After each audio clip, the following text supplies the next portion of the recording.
قصہ پاگل کاٹھ کا پتلا۔ السلام علیکم۔ ایک دن میں نے کھیتوں کے کاٹھ کے پتلے سے کہا، تم اس کھیت میں کھڑے اکتا گئے ہوگے۔ اس نے کہا،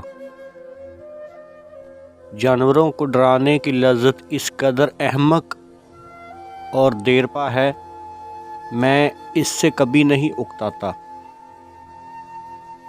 میں نے 1 منٹ سوچ کر کہا، یہ سچ ہے، کیونکہ میں نے بھی اس مسرت کا مزہ چکھا ہے۔ اس نے کہا، ہاں، وہی لوگ جن کے جسم میں گھاس پھوس بھری ہو اس لذت سے اشنا ہو سکتے ہیں۔ یہ سن کر میں وہاں سے چل دیا، لیکن مجھے یہ خبر نہیں کہ اس نے میری تعریف کی کہ میرا مذاق اڑایا۔ 1 برس گزر گیا اور اس مدت میں وہ کاٹھ کا پتلا ایک فلاسفر بن چکا تھا،